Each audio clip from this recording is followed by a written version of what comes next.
his first Old Firm game was he went by the way of many kind of big name guys who their first taste of that fixture, whereas he was completely swamped by it, wasn't he? Yeah. It seemed to pass him by. I don't think Celtic's game plan particularly. I say game plan. I'm not entirely sure what the game plan was that first half and the 2 each game. It seems a long time ago now, given what's happened. But it passed him by. He got caught in the ball a few times. It just seemed a bit fast and frantic, and it just seemed to kind of flash past him. And the second one he came on as well. I don't think he's quite delivered just yet. Oxlade-Chamberlain, I think it's always going to be tricky for him coming in, having not played for nearly a year. We're now into April, not done 90 minutes yet. Doesn't look like he's at the point he can get 90 minutes yet. I think he's kind of in that kind of dangerous category where he could go either way. It could be an what do you call him? The Rangers player again, Aaron Ramsey kind of level. He's you can see his quality. He can ping a pass. He reads the game, but the ferocious pace of the football up here seems to be catching him out at the moment. He might get there. He's got 7 games to go. He's going to have to get there. Still need him. He showed moments. I mean, he showed against Livingston. His last minute winner was a bit of quality. Yeah. Excuse me. And he was unlucky not to score against Mull as well. But a lot of games that seems to be kind of taken aback by the sheer intensity and ferocity of the games. But he might get there. He might get there. He's a quality football player. He's just running out of time. The road's getting closer and closer. So it's all I could do with him really finding his old form from back in the day. But whether or not he can or not, I don't know. Was he 32, 33 late in a year? Not played a lot. It's a tough school up here. And I think he's learned that kind of the hard way. You can see in the comments, Chris Gardner says you'll see the benefit of the Ox from the bench at the home games that are left. And Tam says Celtic only brought him in to keep the fans happy after a dreadful transfer window. And if you're watching at home, let us know your thoughts, get involved in the conversation. I've been a bit disappointed in him, Fraser. I think, like Mick said, he's definitely got quality. We've seen little flashes of it. I actually thought he could be the difference between Celtic winning and losing the title when he came in. But I know it's hard, he's not played in a year, but we've noticed this guy's played in Champions League finals and won the Premier League. This is, he was an elite player a few years ago.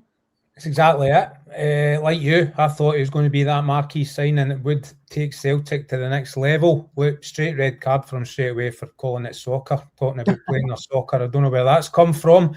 Straight up a bad start for him straight there. Maybe that's where the problem lies. But the commenter there that said he'll have a big part to play off the bench in the kind of business end of this season, I think Celtic have got to expect more than that from Alex Oxlade-Chamberlain. The money will be on. The experience is brought. He's got to be going in for the start and controlling games alongside Callum McGregor. Those two at their peak should be able to stroll the game up here, but it's just not happened so far. But, if a 32-year-old, he's not past it. I get that he's not played for a long time, and it does look like he's taking time to build up to the pace and the ferocity that Mick talks about. He was definitely caught out in that mayhem of his first Old Firm. Probably produced a wee bit more in the kind of worry attrition that was the second derby of that week when he came off the bench and helped Celtic dig in. Produced a little bit more there, done his piece, but just over the piece he has been underwhelming. Maybe he's edging towards that category, that list of names. Again, Mick mentioned Aaron Ramsey or Joey Barton. So those big names that have come north of the border. Sorry, I'm just plugging in here because the battery's about to beep out. Come north of the border and just been absolutely battered by the ferocity and intensity of our game. I thought when he came off the bench and won the game, his debut against Livingston with that magical touch and really brilliant composed finish, I thought, here we go, he's going to stroll it. But just not seen any of that recently, have we? I read Mick's bit of the weekend for the game at Tannadice about kind of the wayward pass that almost summed up Celtic's season. Yeah. And I thought that was pretty much on the money. Expect far much more from him, and he is running out of time. It's now or never really for him to step up and help Celtic rescue this title defence.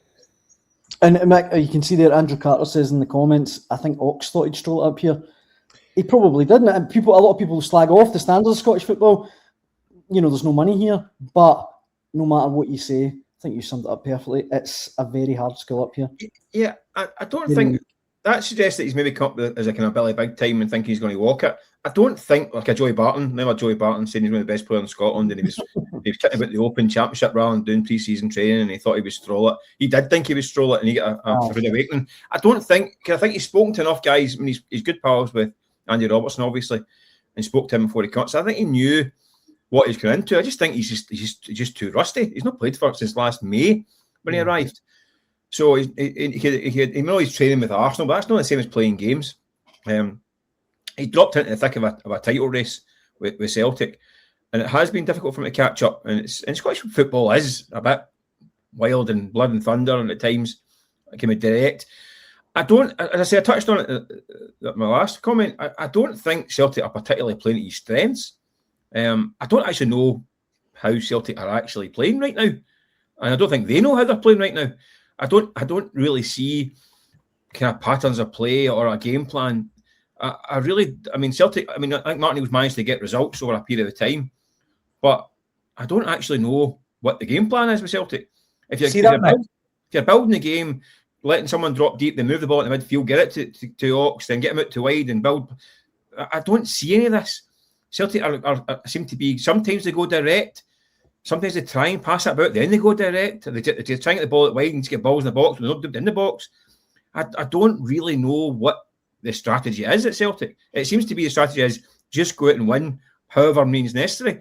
But Celtic, when the players are getting it on the ball, there's no instinctive play or passages of play, like patterns of play. Do you mean like Oxlade-Chamberlain? Listen, I know he's not as much training time. None of the team at Celtic have had a lot of training time, a lot of games. But if you pick that ball up, if you're playing week in, week out with guys you know and you're trained and drilled, you know where they're going to be at all points in time. You don't need to think about it. You got pass that ball, that goes there, you spin in there, do that. Everything with Celtic is so deliberate. It's almost the kind of it's slow and kind of, which suggests to me they don't really know. They're like, who's free? Who can we get it to? It's like there's no instinctive patterns of play. That's maybe because the games are becoming thick and fast and there's not a lot of time in the training ground. It's because the manager's interim. He's got a coaching staff that's been thrown together. It's not a coaching staff that's been built together and forged together. It's been thrown together. So there's maybe mixtures of game plans and bits and pieces here. And you can see it in the pitch. You can see it. You've seen it all season on the pitch. There's 3 managers who've been this season. So it's now at a point where the messages have been completely distorted from 3 different managers. 4 if you put in Martin's 2 reigns. It just looks disjointed. And I think Oxlade-Chamberlain could function really well if he gets a pre-season and he gets those patterns of play and gets drilled in and gets a strategy. At the moment, he's looking over his head, high balls flying past him. He's trying to fight for scraps, which he's never been that kind of player anyway.